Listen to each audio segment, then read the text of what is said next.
Estoque alto, e agora? Este é o maior terror do distribuidor. Será que haveria algo mais a ser feito além de combos e promoções?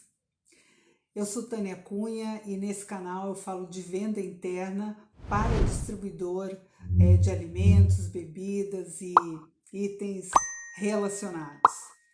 E eu vou correr o risco de você pular esse vídeo ou abandonar esse vídeo, porque eu não estou falando aqui de 5 dicas, 7 passos e coisas do gênero, ou 5 ideias mágicas, né? Esse vídeo em particular, ele não será assim. Não que eu não faça vídeos nesse estilo, mas esse não.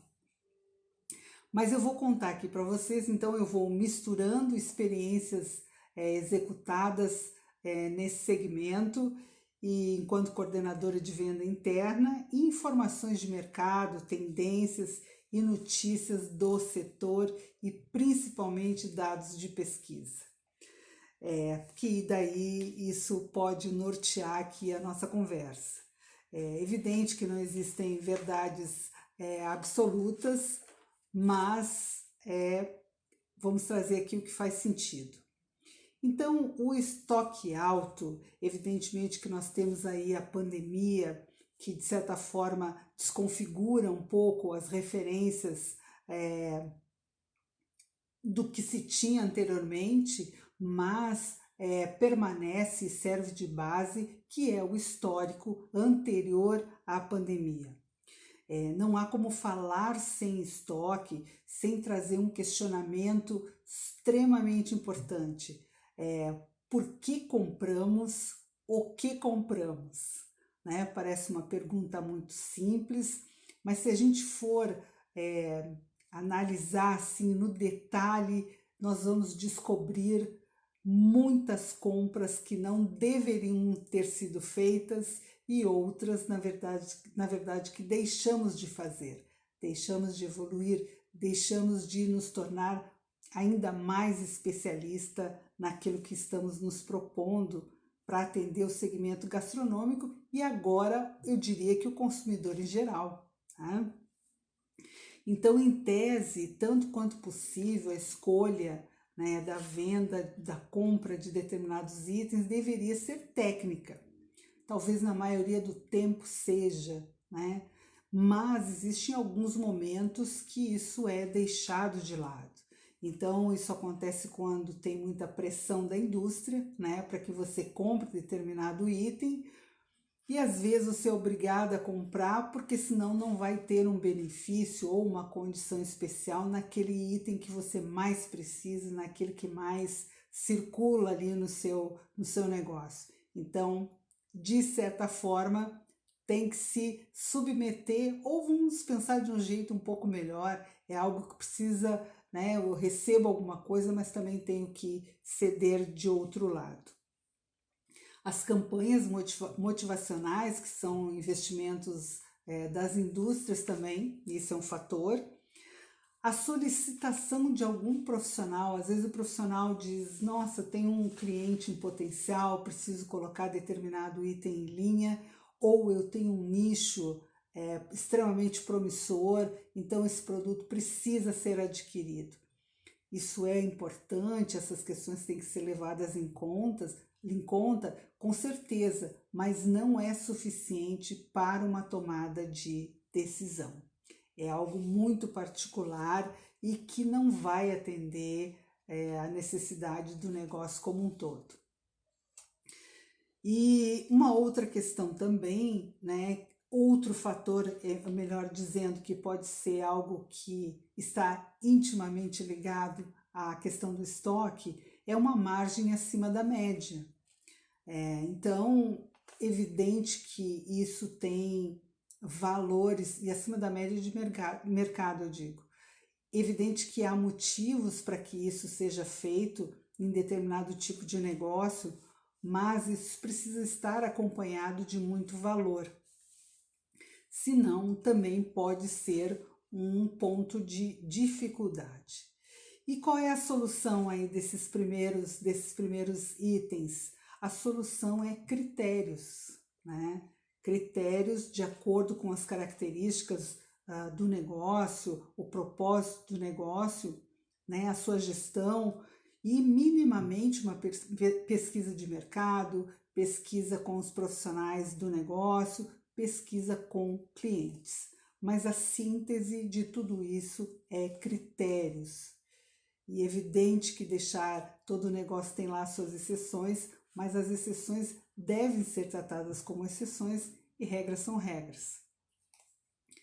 Um outro fator também que está diretamente ligado a um possível estoque alto é portfólio de distribuidor para atender o segmento gastronômico, a área da alimentação e bebida, tem que ter uma variedade de itens muito grandes. Por quê? Porque temos diversos tipos de nichos, de clientes, potencial de compras. Então, é preciso ter essa cobertura mínima aí do mercado. Porém, isso na prática, para o profissional de vendas, para o consultor, não tem memória que dê conta dessa quantidade gigantesca de itens. Ainda que ele use equipamentos de comunicação e de colocação aí de pedidos, ainda que ele tenha acesso à lista de itens dividido por segmentos, ainda assim, na frente de um cliente ou no momento que está atendendo o cliente, é mais difícil.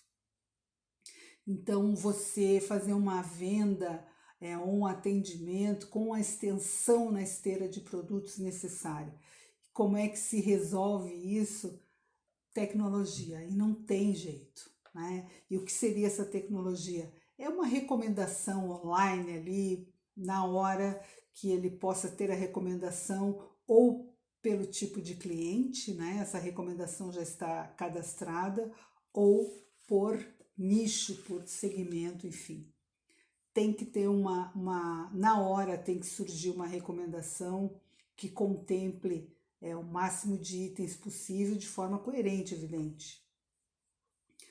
Um outro fator, aí seria o sétimo, que é aqui que eu vou estar falando, e é o time de vendas, quando o time de vendas não compra um produto que o distribuidor adquire. Não compra, não vende, acha que não tem nada a ver, ele muitas vezes não é consultado, ou não é levado em conta, ou enfim, há uma necessidade, né, do distribuidor ter que comprar aquele item em função de acordos com a indústria.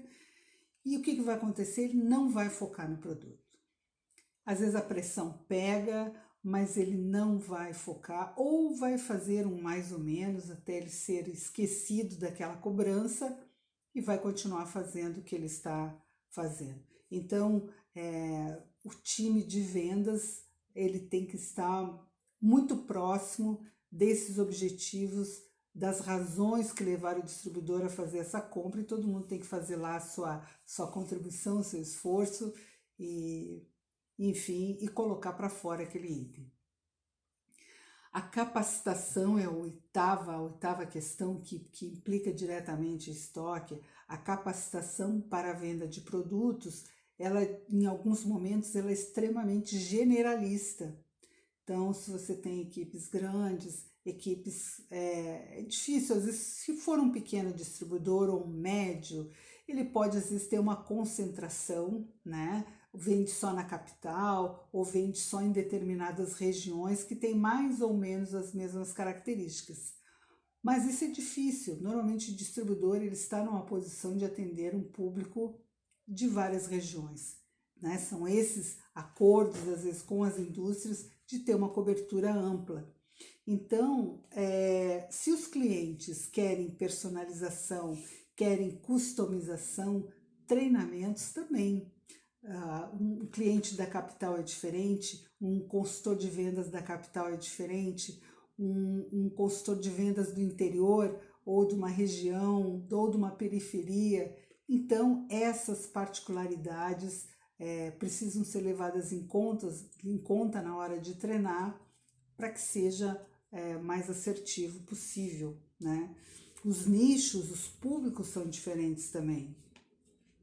Então, ainda que um consultor, às vezes ele tem que fazer uma cobertura de uma região, seja na venda interna e até na venda externa, tem que fazer uma cobertura de uma região, ele talvez tenha que passar por todos esses detalhes ao mesmo tempo. Mas aí são casos de você procurar treiná-los de uma forma que leve em conta todas essas questões e deixar isso muito claro, deixar isso com gatilhos prontos para que ele possa, enfim, ter o melhor desempenho possível. E tudo começa também, e aí uma coisa está ligada à outra, é a questão da origem. A origem também de um estoque alto está na contratação, né? A contratação ela precisa também ser técnica. É extremamente importante que o contratante tenha aí uma vivência dos objetivos daquela contratação, o que se espera daquele profissional de vendas. Essa parte tem que estar muito bem alinhada, digamos assim. E em seguida, não ter um treinamento raso, tem que ter um programa de fato de treinamento que contemple uma coisa que eu acho muito importante, é educação para o negócio. E o que seria educação? Aí uma primeira parte estratégica, o que é este mercado, o que o cliente espera, essas informações de mercado tão importantes que vai ajudá-lo a compreender quais são as dores desses clientes. Então, essa educação é muito importante, né? Entender o objetivo daquele negócio, seus grandes objetivos, suas metas, todas elas, a concorrência, a cultura, né? O comportamento, as atitudes, o relacionamento, né? Então, o que se espera na prática no momento que ele estiver representando aquela empresa? Quais os números esse profissional deverá os números que esses profissionais ou esse profissional deverá dominar no seu negócio? E conhecer internamente todas as funções, os setores, as pessoas, os envolvimentos que ele terá no negócio. É impossível ter um bom resultado se não houver tudo isso. E aqui, veja bem, nós estamos falando de profissionais de vendas, consultores, mas o seu financeiro, quando for trabalhar na sua empresa, tem que ter essa visão macro, né? Qualquer setor da empresa, um distribuidor é uma empresa vendedora. Então, empresa vendedora, a venda não acontece somente com o profissional ou consultor lá na ponta. Ela acontece na hora que alguém clica no seu computador para atender num chat, numa videochamada, uma videoconferência, para tratar dos mais variados assuntos. Então, a empresa toda tem que ter o espírito vendedor muito forte. Uma vez até algo que eu fiz que eu achei que deu um resultado muito legal, é fazer um tour com uma equipe que já estávamos ali há muito tempo e houve um determinado problema que refletiu fortemente em vários setores e no estoque também, né? Então, problemas que deixa-se de vender ou vende-se errado, isso vai causar um transtorno muito grande. Então, com toda a equipe, fui em todos os setores que aquele produto percorreu. Então, fizemos todo o caminho para que o profissional tivesse a noção de quantas pessoas ele envolvia com aquele tipo de erro, né? Quantos setores e uma ideia de valor, o quanto a empresa perdia. E fundamentalmente, e antes de tudo isso, o risco de perder o cliente. Então, essa consciência dos processos, do que acontece se eu não seguir este caminho, isso precisa estar muito claro. E aí, depois de tudo isso, sim, aí o treinamento de produtos, treinamento em campo, E o próprio treinamento tem algumas coisas muito legais, muito criativas que dá para fazer, porque senão fica um treinamento muito chato, mas isso é para outro vídeo. Continuando aqui. E o que o estoque, então, tem a ver com um estoque alto, tem a ver com tudo isso? Tem tudo, né? Tudo, são vários fatores que implicam diretamente nesses resultados. Por isso que as soluções, elas não são só com 5 dicas, 5 passos e coisas do gênero. A gente tem que ancorar essas soluções em coisas um pouco mais significativas. São coisas que dão trabalho, às vezes mexer em certas coisas é um pouco mais difícil, porque às vezes envolve pessoas, mas é preciso ter coragem de ir lá e fazer o que precisa ser feito. Evidente que investimentos nesse momento é extremamente, praticamente impossível, né? Que as empresas passaram esse período da pandemia super difícil.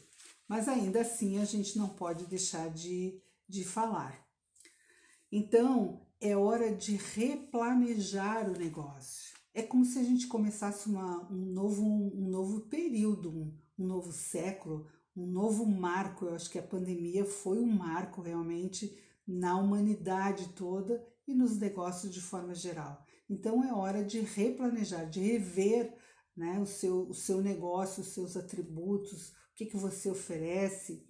É hora de fazer a matriz SWOT de novo, né, para encontrar as suas fortalezas, as suas fraquezas, enfim, coisas que você deve lidar inesperadas, como foi a pandemia. Jamais a gente podia prever uma coisa como essa, pelo menos nesses tempos.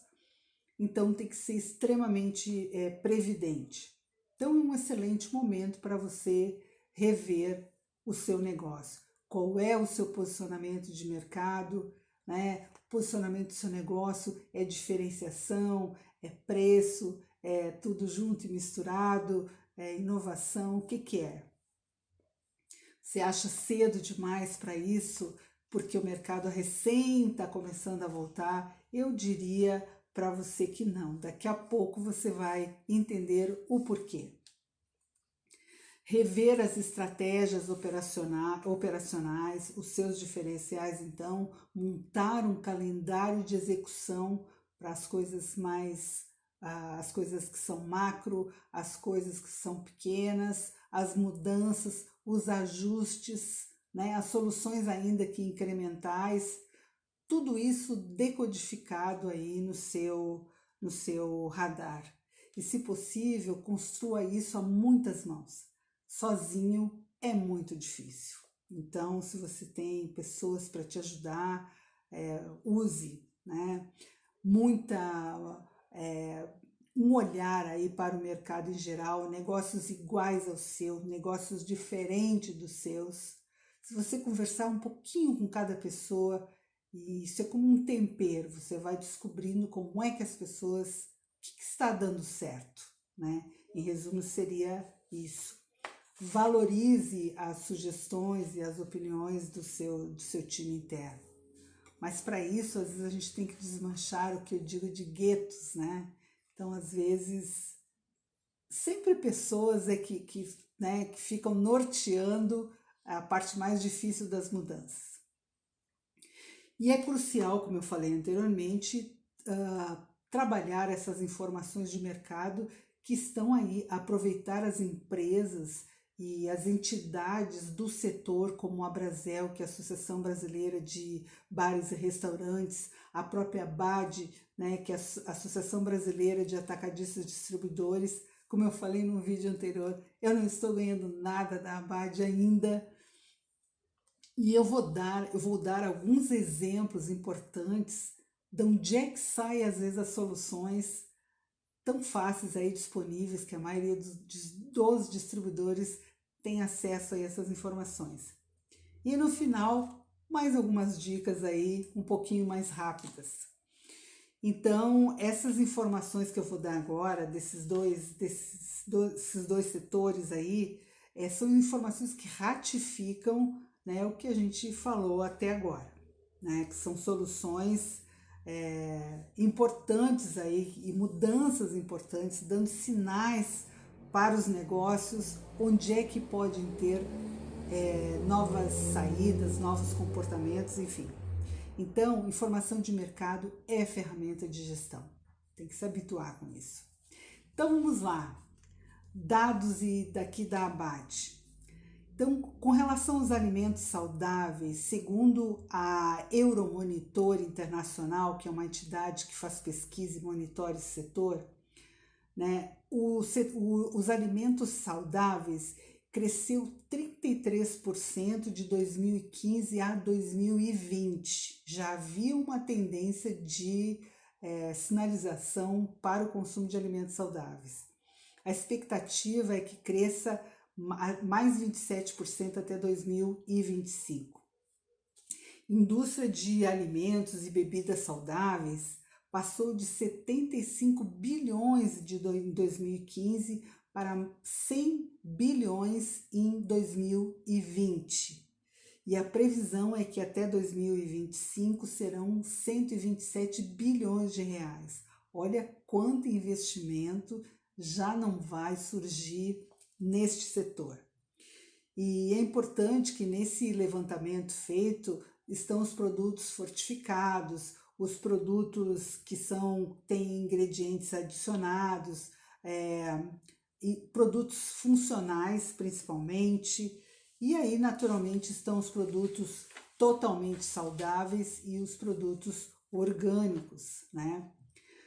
A questão do comportamento, a Mintel, que é uma empresa também de estudo, ela diz que 89, uma pesquisa, né, nesse estudo feito, 89% das pessoas estão preocupadas com a saúde e bem-estar.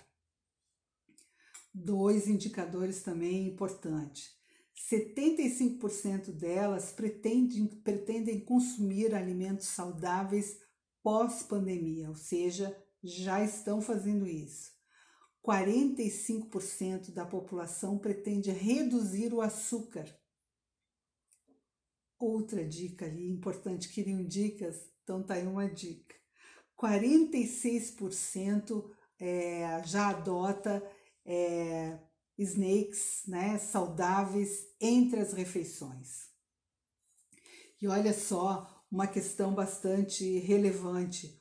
O pequeno varejo, olha o que diz isso, o pequeno varejo tem o distribuidor como um norteador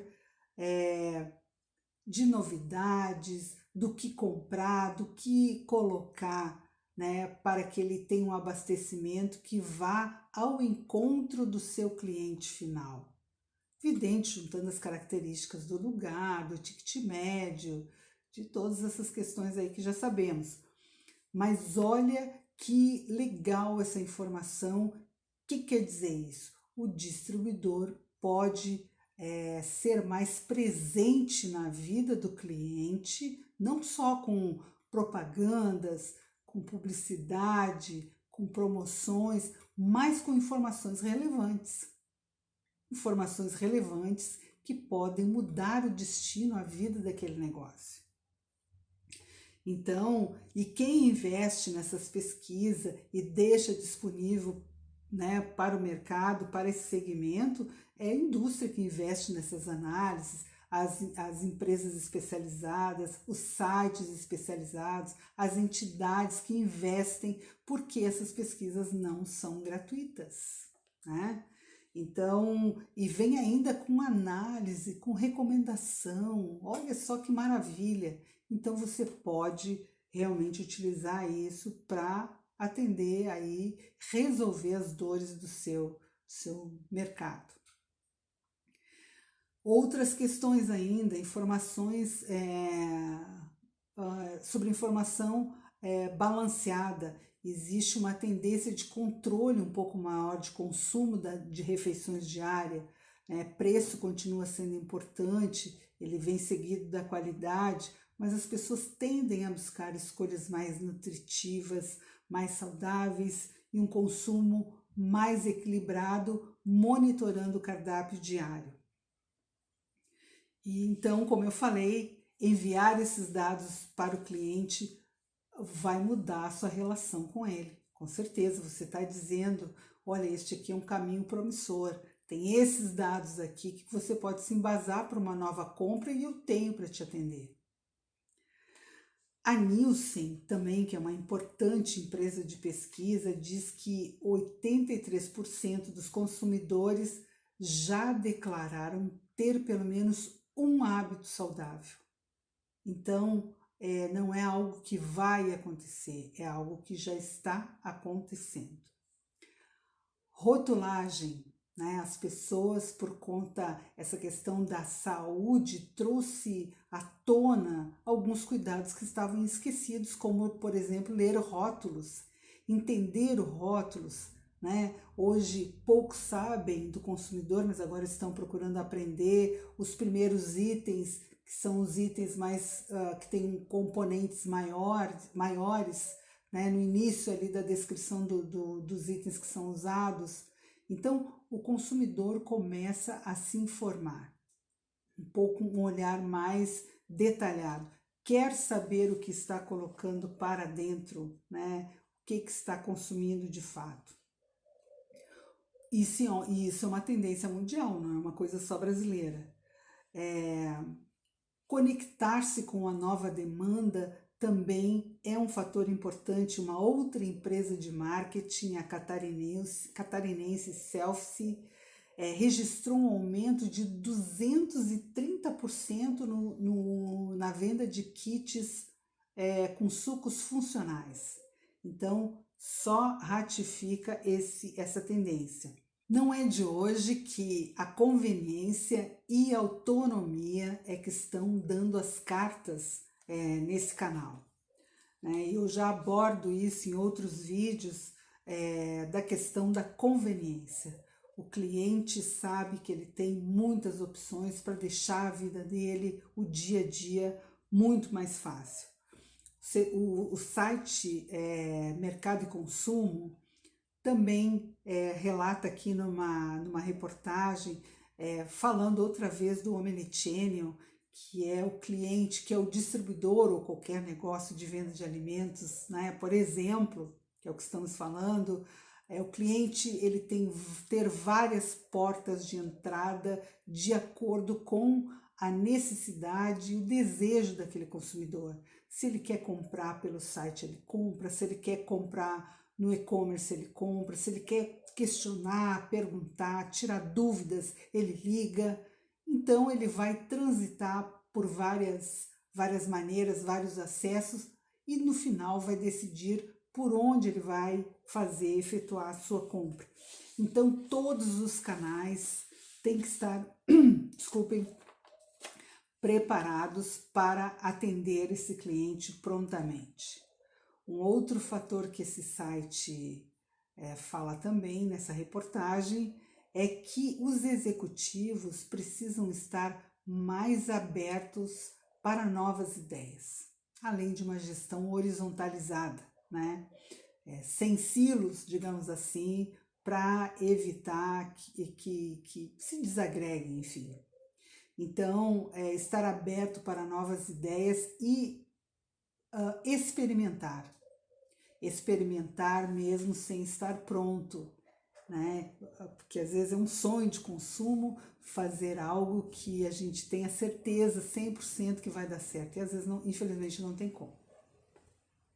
O avanço da tecnologia é inevitável, as questões políticas, econômicas que balançam aí o mercado dependendo do que é dito, né? Então, tudo tem suas influências. As novas gerações ou gerações com hábitos diferentes, né? Com mais idade, menos idade, enfim. Então, as empresas que têm essa conexão, que entendem bem cada público, tendem a ter um resultado melhor.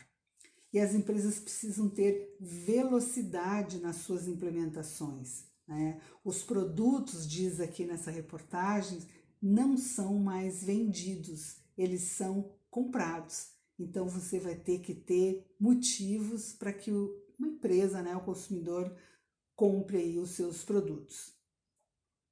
E diz ainda que para se diferenciar vai ser preciso se plugar na vida das pessoas para atender ele da forma mais completa possível, para que esse relacionamento continue, não seja por uma única vez.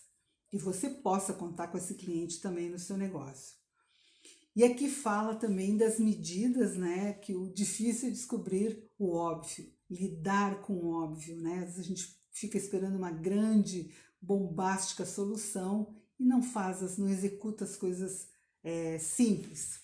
E uma delas também, né, é a questão de envolver toda a empresa no processo, como eu já falei anteriormente. Isso aí é vital.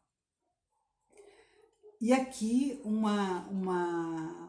ainda continuando nessas tendências extremamente válidas para esse momento, coisas que eu digo que estão repaginadas, que já foram utilizadas em algum momento nessa vida e agora vem com cara nova. Mais uma informação do site, são informações importantes, viu? Mercado e Consumo, uma reportagem que fala das soluções, inovações e o que eles chamaram aqui de ultraconveniência. É da empresa Gouveia e dá aqui sugestões do que está acontecendo, quem já está aplicando. Então, a volta, ou sempre teve, mercado de confiança. O que seria um mercado de confiança? É um mini mercado dentro dos condomínios, né? Onde o cliente possa ali, a poucos metros do sofá, como eles colocaram, ter os produtos à mão sem precisar sair do lugar.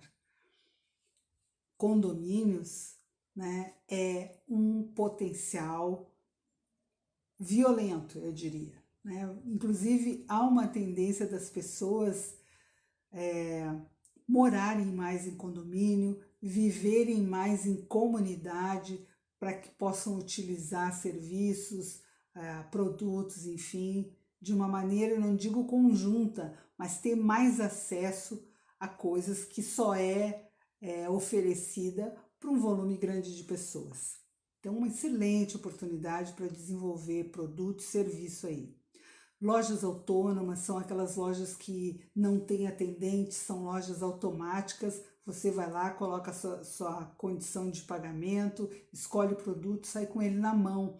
Essas lojas estão espalhadas estrategicamente em alguns lugares. Os drive-thrus, né, com uma cara um pouco diferente, o cliente compra online e retira em uma loja perto de casa sem sair do carro. Olha que interessante. Isso pode revolucionar a logística das empresas de distribuição, que é um outro desafio, né? Monitorar a rota, atendimento de terceirizado, uma série de fatores. Mas essa tendência, se botar a imaginação e os dados de mercado e pesquisar, pode mudar seus custos aí, por exemplo. Outra opção que eles colocam aqui é o clique retire, compra online, retira na loja, quem tem uma localização que permita isso. Outra, entrega tudo em 1 hora, né? E aqui independe de localização, porque o que manda aqui é a parceria com outras empresas, com o estoque central, enfim.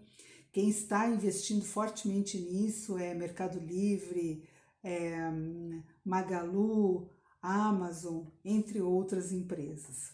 Atendimento na entrega, atendimento especializado na entrega, ou seja, o cliente compra um equipamento que precisa de orientação ou está disponível a orientação na instalação ou no uso do produto e esse entregador vai estar habilitado a resolver isso na hora, atender o cliente.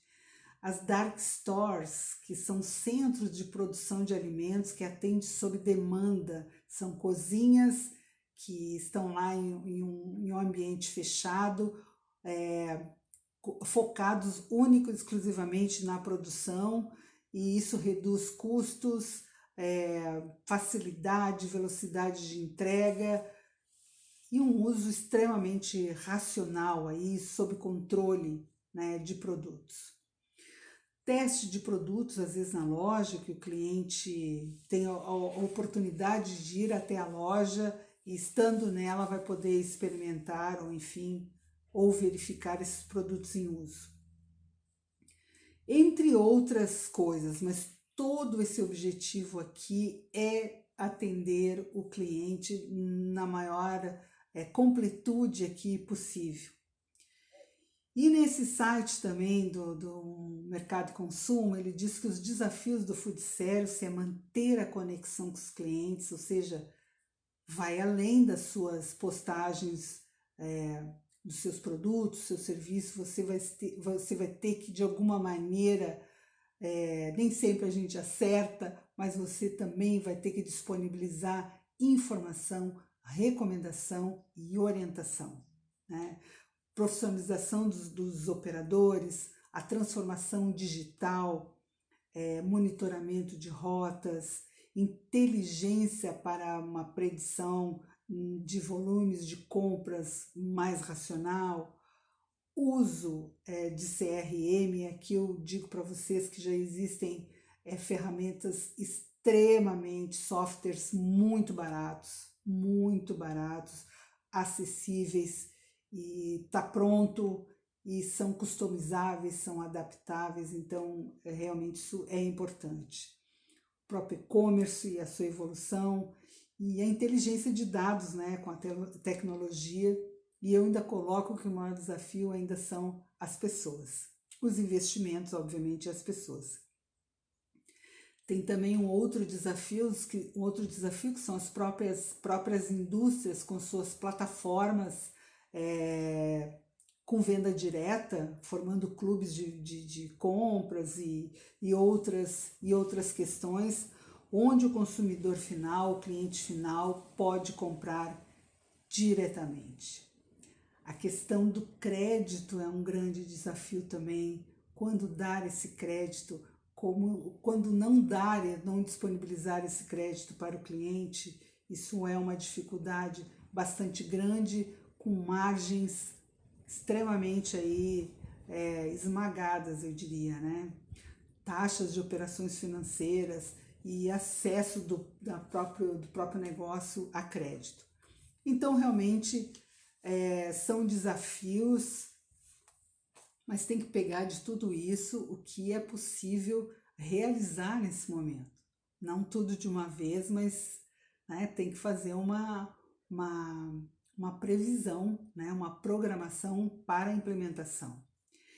E a minha dica final, as minhas dicas finais, né, então é rever esse vídeo e fazer as considerações, rascunhar as suas mudanças, complementar com leitura. Você tem que se dedicar e ir lá nessas informações de mercado para construir ou reconstruir ou reescrever o seu propósito de negócio, revisitar todos os seus setores que estão intimamente ligados a clientes, uma palavra que é dita num tom inadequado, uma informação que não é dita, um mau atendimento, ou enfim, uma falta de conhecimento, tudo isso implica na decisão de compras. Não tem mais como ver o negócio de forma setorizada. Começar a experimentar as mudanças, né? Começar a executar e experimentar, colocar para rodar.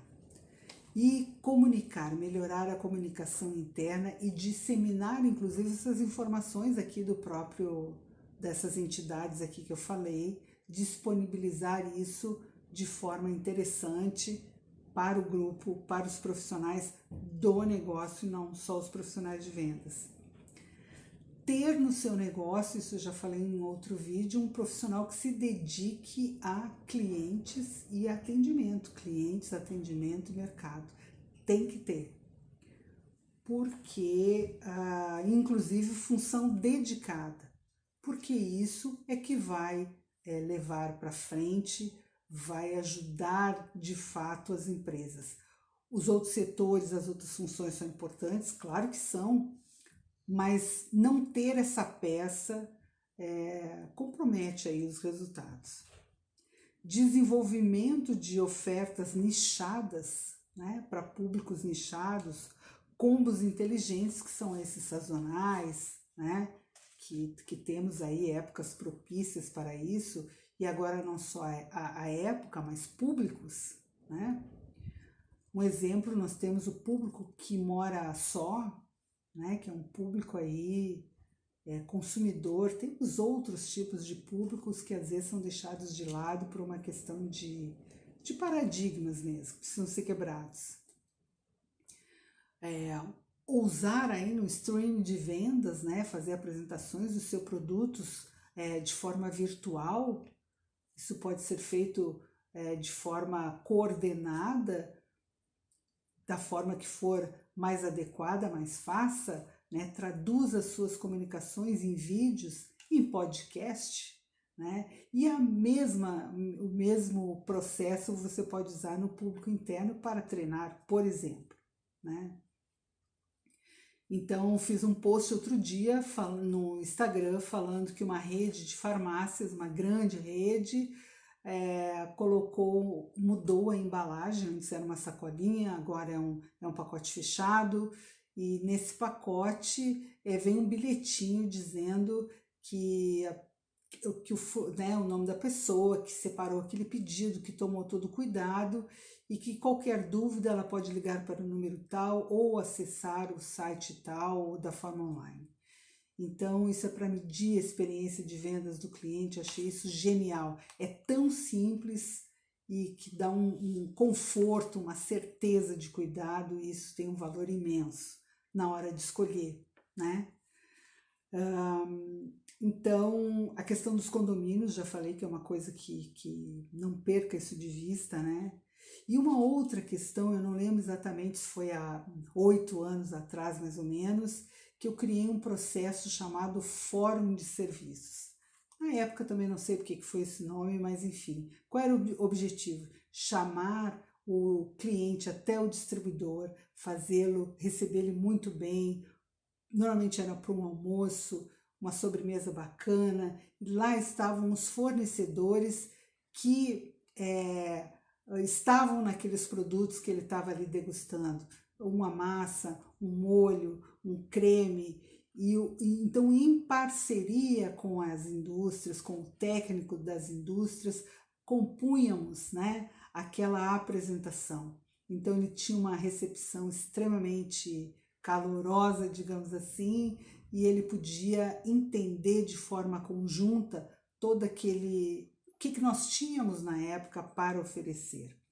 Fora isso, soma-se a isso um tour por todo o negócio para ver como é que armazena, como é que cuida, quais são os setores, quais são as pessoas, né? Então, isso trouxe um resultado extremamente importante, tanto para a indústria, para os clientes, evidentemente, e para o distribuidor.